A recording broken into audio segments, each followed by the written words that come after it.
Hello friends, எல்லாருக்கும் வணக்கம். இன்னைக்கு வீடியோ ஒரு ஷாப்பிங் வீடியோ தான் பார்க்க போறோம். ஷாப்பிங்ல என்ன வாங்க போயிருக்கோம்னு பாத்தீங்கன்னா தையல் மிஷின். இங்க ஒரு சுடிதார் ஒரு நைட்டி சைடு அடிக்க போணும்னாலே 5 பவுண்ட்ல இருந்து 10 பவுண்ட் வரை சார்ஜ் பண்ணுவாங்க. சோ அதுக்காக தான் நம்ம ஒரு மிஷின் வாங்கலாம்னு சொல்லிட்டு ஷாப்பிங் போயிருக்கோம். இந்த ஷாப்பிங்ல தையல் மிஷினோட ரேட்லாம் எப்படி இருக்கு? இங்க நம்ம ஊர்ல கிடைக்கக்கூடிய திங்ஸ்லாம் இங்க கிடைக்குதா அப்படின்றது எல்லாமே பார்க்கலாம். அதுக்கப்புறம் பாத்தீங்கன்னா இப்போ ஈஸ்டர்லயா ஈஸ்டருக்கு எப்படிலாம் டெக்கரேஷன் பண்ணிருக்காங்க அப்படின்றது இந்த வீடியோல காட்டியிருக்கேன்.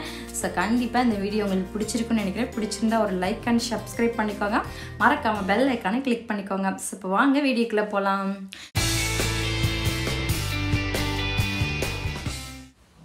இந்த ஷாப்பிங் எங்கே இருக்குதுன்னு பார்த்தீங்கன்னா லெஸ்டரில் தெர்மோஸ்டன் அப்படின்ற இடத்துல இருக்குங்க. Hobby craft. அங்கே போகும்போதே பாருங்கள் வெளியில் போர்டில் போட்டிருக்காங்க. ஒருத்தங்க லேர்ன் பண்ணுறாங்க, ஒருத்தர் சொல்லி கொடுத்துட்ருக்காங்க. ஸோ அதே மாதிரி உள்ளேயும் பார்த்தீங்கன்னா ஒரு ஷாப்பர் வந்து ஒரு பெரியவருக்கு சொல்லி கொடுத்துட்டு இருந்தாங்க. இங்கே வயசு வித்தியாசம்லாம் எதுலேயுமே கிடையாது. நாங்கள் போனது ஸ்கூல் டேஸில் போயிருந்தோம். 9 o'clock குட்டீஸ்லாம் விட்டுட்டு 11:30க்கு ரிட்டர்ன் போகணும். நம்ம இப்போ நேராக தையல் மிஷினுக்கு போயிடலாம். தையல் மிஷினை பார்த்தாச்சு. தையல் மிஷினை பார்த்தோன்னே அந்த ரேட்டெல்லாம் பார்த்தா எனக்கு வாரி சுருட்டி போட்டுச்சுங்க. ஸோ அம்மாடியோ ஆத்தாடியோன்னு இருந்துச்சு. நம்ம எப்போதுமே போனோட ரேட்டை தான் பார்ப்போம் இல்லையா? ஸோ அங்கேக்கும் இங்கேக்கும் என்ன வித்தியாசம்னு.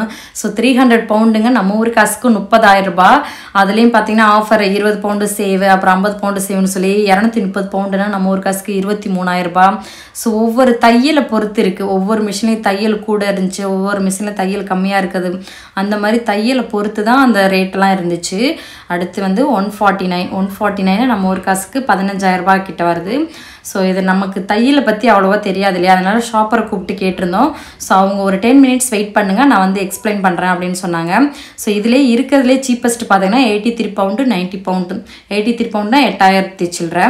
ஸோ நம்ம அது வரையும் நம்ம ஷாப்பிங்கை சுற்றி பார்க்கலாம். ஈஸ்டருக்கு அழகாக டெக்கரேஷன் பண்ணியிருக்காங்க பாருங்கள். நல்லா ஆர்ச் மாதிரி அதில் ரேபிட் ஊஞ்சல் ஆடுறாங்க. ஸோ சைட்லலாம் பாருங்கள் ரேபிட் கலர் கலராக அட்டையில் தான் செஞ்சு வச்சுருந்தாங்க. ஸோ இது வந்து ஃப்ளவர்ஸ், ஆர்டிஃபிஷியல் ஃப்ளவருங்க. Purple colour, light white and yellow colour அப்படின்னு சொல்லி சூப்பராக இருந்துச்சு. ஸோ இது வந்து ஆர்டிஃபிஷியல் தான். 5 பவுண்டு சம்திங் இருந்துச்சு. 5 பவுண்டா நம்ம ஒரு காசுக்கு 500. ஸோ அடுத்து இதெல்லாம் பாருங்கள் கூடையெல்லாம் இருக்குது பாருங்கள். குட்டி குட்டியான கூடை நல்லா அழகாக இருக்குது பாருங்கள். இதில் வந்து ஈஸ்டர் எக்கு, அடுத்து கோழி குஞ்சு இந்த மாதிரி போட்டு வைக்கிறதுக்கு டெக்கரேஷனுக்கு அந்த கூடையெல்லாம் யூஸ் பண்ணுவாங்க. அடுத்து இதெல்லாம் பாருங்கள் குட்டி குட்டியாக கலர் கலராக இருக்குது பாருங்கள் கோழி குஞ்சு. இது கலர் கலராக இருக்கிறதுலாம் பார்த்தீங்கன்னா ப்ளூ கலர், பிங்க், க்ரீன் இதெல்லாம் பார்த்தீங்கன்னா கோழி குஞ்சுங்க. ஸோ அந்த கூடையிலெல்லாம் வாங்கி வைப்பாங்க, அதுக்கு தான் வச்சுருக்காங்க. இதெல்லாம் அழகாக ரேபிட் மாதிரி நல்லா அந்த பேப்பர்லேயே செஞ்சு வச்சுருக்காங்க பாருங்கள். அது கீழே பார்த்தீங்கன்னா எக்கு நல்லா போட்டு வச்சுருக்காங்க. ஸோ அடுத்து பாருங்கள் அதுக்கு தேவையான திங்ஸ் எல்லாமே அங்கே வச்சுருக்காங்க, நம்ம வாங்கி வீட்டில் மேக் பண்ணுற மாதிரி. இது பாருங்கள் ரேபிட் வந்து நம்ம பூலாங்குச்சி சொல்லுவோம் இல்லையா, அதில் வளைச்சி அழகாக பண்ணியிருந்தாங்க. அது பூலாங்குச்சி என்னன்னு சரியாக தெரியாது, ஆனால் அந்த பூலாங்குச்சியை தான் வளைச்சா வளையும். ஸோ அந்த மாதிரி தான் இருந்துச்சு. அடுத்து பாருங்கள் தொப்பி ஃபுல்லாக சுற்றி ஃப்ளவர்ஸ் இருக்க மாதிரி நடுவில் கோழி குஞ்சு, எக்கு, நெஸ்ட்டு மாதிரி பண்ணி வச்சுருந்தாங்க. ஸோ சூப்பராக இருந்துச்சு பார்க்குறக்கு. இந்த கூடையை சுற்றி பாருங்கள் கலர் கலராக பாஞ்சு மாதிரி இருக்கு இல்லையா? ஸோ அது எல்லாமே பாருங்கள் இந்த மாதிரி பேக்கெட் போட்டு வச்சுருக்காங்க. நம்ம இந்த மாதிரி வாங்கி நமக்கு ஏற்ற மாதிரி நம்ம டெக்கரேஷன் பண்ணிக்கலாம். ஸோ அந்த மாதிரி கிராஃப்ட்டுக்கு தேவையான திங்ஸ் எல்லாமே அங்கே இருந்துச்சு. சீசனுக்கு ஏற்ற மாதிரி அங்கே மாறிட்டே இருக்கும். அடுத்து இதெல்லாம் பாருங்களேன் நல்லா குட்டி குட்டியாக பாசி மாதிரி இருந்துச்சு. நல்லா ஸ்டிக் பண்ணுற மாதிரி நல்லா நமக்கு ஏந்த மாதிரி நம்ம பாசி இது மாதிரி கோத்துக்கிற மாதிரி அந்த மாதிரி மணியெல்லாம் அழகாக இருந்துச்சு. இதெல்லாம் பார்த்தீங்கன்னா அந்த கூடையில் வாங்கி வைக்கிறதுக்கு தான் அந்த கலர் கலராக இருக்குது பாருங்கள். கோழி இறகு தான் இது எல்லாமே. அடுத்து இதெல்லாம் பார்த்தீங்கன்னா ஹோம் டெக்கரேஷன், இன்டோர் டெக்கரேஷன். அதாவது இப்போ ஸ்ப்ரிங் ஸ்டார்ட் ஆகிடுச்சு. ஸோ இப்போ எல்லாமே பார்த்தீங்கன்னா வீடை டெக்கரேஷன் பண்ண தான் பார்ப்பாங்க. நல்லா அழகாக இருக்குது பாருங்கள். நியூ ஹவுஸ் வாங்குறவங்க, பெயிண்ட் அடித்து எல்லாம் டெக்கரேஷன் பண்ணுறவங்களுக்குலாம் நல்லா ஹேங்கிங் பண்ணுற மாதிரி இன்டோரில், அதாவது ஹாலில் இந்த மாதிரி லவ் ஹோம் இப்படின்னு சொல்லி நல்லா ஹேங்கிங் பண்ணுற மாதிரி அழகழகாக இருக்குது பாருங்கள். அடுத்து இது வந்து குட்டி குட்டியாக நல்லா நகை பாக்ஸ் மாதிரி இருந்துச்சு. Hello spring. அடுத்தது நம்ம ஒரு ஐட்டம் வந்துருச்சு. ஸோ இதை பார்த்தோன்னே ஆச்சரியப்பட்டேன்னு. ஸோ இதெல்லாம் இங்கே கிடைக்குதா அப்படின்னு சொல்லி இதை பார்த்தோன்னே எனக்கு சீக்கிரம் தையல் தைச்சு பழகணும்னு சொல்லி ஆசை இருந்துச்சு. அடுத்து பார்த்தீங்கன்னா அந்த குட்டி குட்டியாக கலர் கலராக இருக்குது பாருங்கள் பாலாக. அதை மாதிரி சாரியில் அடிச்சுக்கலாம். இந்த நெட்டு மாதிரி இருக்குது. அடுத்து வந்து லேஸ், நம்ம ஜாக்கெட்டில் லேஸ் வைப்போம் இல்லையா, கலர் கலராக இருந்துச்சு. 2 பவுண்டுங்க. நம்ம ஒரு காசுக்கு வந்து 200 ரூபாய். ஸோ இதெல்லாம் பார்த்தோன்னா அவ்வளோ ஆசையாக இருந்துச்சு. இந்த பர்பிள் கலராக பாருங்கள் எவ்வளோ அழகாக இருக்குது பாருங்கள். அடுத்து இந்த லைன் ஃபுல்லாக பாருங்கள். ஆஹா ரிப்பன்லாம் கிடைக்குதா அப்படின்னு நினச்சேன். இது வந்து ஆனால் ரிப்பன் கிடையாது. இது வந்து ப்ளூ கலர் நல்லா கலர் கலராக அது வந்து தைக்க தெரிஞ்சவங்களுக்கு தான் தெரியும்.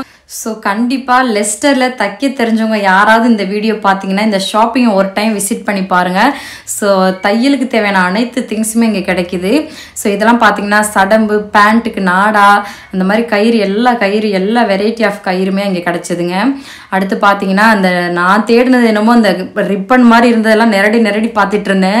ஸோ பிளாக் கலர் ரிப்பனாக இருக்குமோ அப்படின்னு சொல்லி நம்ம வாங்கி நம்ம பொண்ணுக்கு யூஸ் பண்ணலான்னு சொல்லி பார்த்துட்டு இருந்தேன். அடுத்து இந்த சைடு இருக்கிறது எல்லாமே பார்த்தீங்கன்னா நம்ம மிஷின் பார்த்தோம் இல்லையா, அந்த மிஷினில் வந்து தையல் டிஃப்ரெண்ட்டாக இருந்துச்சு இல்லையா, அந்த தையலுக்கு ஏற்ற மாதிரி ஊசி எல்லாமே அங்கேயே கிடைக்குது, நம்ம பார்த்து வாங்கிக்கலாம். அடுத்து இதெல்லாம் பார்த்தீங்கன்னா நம்ம ஷர்ட்டு டாப்ஸ்லாம் பட்டன்ஸ் விழுந்துடுச்சுன்னா அதை வாங்கி நம்ம ஸ்டிச் பண்ணிக்கலாம், அந்த மாதிரி இதுவும் இருந்துச்சு. அடுத்து பார்த்தீங்கன்னா நூல் வந்து நம்ம சொற்று பின்னுவோம் இல்லையா நூல், அது மாதிரி கலராக இருந்துச்சு. இங்கே வெள்ளைக்காரங்க அதிகமாக யூஸ் பண்ணுவாங்க, நான் பார்த்துருக்கேன். ஸோ பாருங்கள் சொற்று பின்னி தொங்க விட்டுருக்காங்க பாருங்கள். அடுத்து பார்த்தீங்கன்னா நம்ம இன்டோரில் தான் இந்த நம்பர்ஸ் லெட்டர்ஸ்லாம் வாங்கி வச்சுக்கிற மாதிரி டெக்கரேஷன் பண்ணுற மாதிரி உட்டனில் தான் இருந்துச்சு. நல்ல மரக்கட்டையில் லேசாக லைட் வெயிட்டாக தான் இருந்துச்சு. இப்போ நான் கையில் வச்சுருக்கலாம் பார்த்தீங்கன்னா அட்டை இருக்கு இல்லையா, அந்த லைட் வெயிட்டு தான் இருந்துச்சு. அந்த நம்பர்ஸ்லாம் கூட கொஞ்சம் உட்டனில் செஞ்சுருந்தாங்க. இந்த லெட்டர்ஸ்லாம் பார்த்தீங்கன்னா லைட் வெயிட்டாக தான் இருந்துச்சு. அடுத்து இதெல்லாம் பாருங்க, குட்டிய நாய்க்குட்டி மாதிரி பேர்ட்ஸு அனிமல்ஸ் எல்லாமே இந்த அட்டை தாங்க, எல்லாமே பேப்பர் அட்டையில் இருக்கு இல்லையா, ஸோ அதில் தான் பண்ணியிருந்தாங்க. லைட் வெயிட்டாக தான் இருந்துச்சு, ரொம்ப அழகழகாக சூப்பராக இருக்குது பாருங்கள். எல்லா அனிமல்ஸுமே பண்ணி வச்சுருக்காங்க பாருங்கள். ஸோ இது பார்த்தீங்கன்னா நம்ம படத்துலலாம் பார்த்துருப்பாங்க இல்லையா, தலையில் போட்டு காதில் மாட்டிக்குவாங்கன்னு நினைக்கிறேன், அந்த மாதிரி தான் இருந்துச்சு. ஸோ நம்ம பார்த்தோம் இல்லையா, அதுக்கு பெயிண்டிங் பண்ணுற மாதிரி நல்லா அழகாக பெயிண்டிங் எல்லாமே இந்த சைடு ஆப்போசிட்டில் இருந்துச்சு.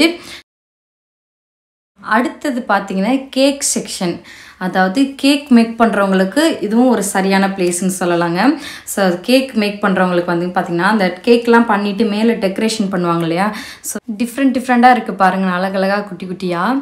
ஸோ பார்த்திங்கன்னா பூனை மாதிரி, ஸ்கெலிட்டன் மாதிரி, டீஷர்ட் மாதிரி இருக்குது பாருங்கள், ஃபுட்பால் மாதிரி, நல்ல மூஞ்சி பொம்மை மாதிரி, இந்த மாதிரி டிஃப்ரெண்ட்டாக இருந்துச்சு, வெரைட்டியாக இருந்துச்சு. அடுத்து பார்த்திங்கன்னா 15th birthday, 17th birthday, 16th birthday, அந்த மாதிரி கேக்கு மேலே டெக்கரேஷன் பண்ணுற மாதிரி இந்த தென்னை மரம் மாதிரி அழகாக இருக்குது பாருங்கள், அப்படியே நம்ம வாங்கி சொறி வச்சுக்கலாம்.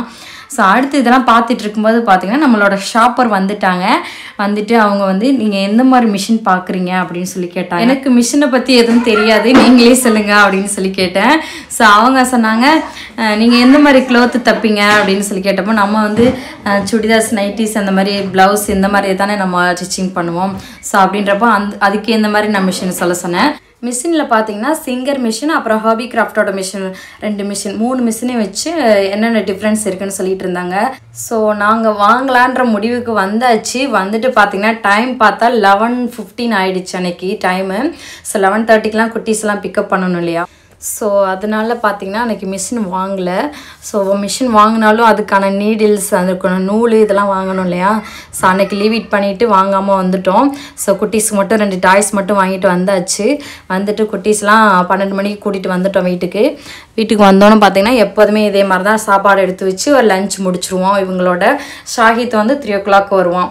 ஸோ அன்றைக்கி சாப்பாடு என்னென்னு பார்த்தீங்கன்னா இங்கிலீஷ் காய்கறியெல்லாம் போட்டு சாம்பார் வச்சேன், அடுத்து கோஸ் பொரியல், அப்பளம், அப்புறம் வரகரிசி பாயாசம் பண்ணினேன். ஸோ அவ்வளோதான் ஃப்ரெண்ட்ஸ் அந்த வீடியோ.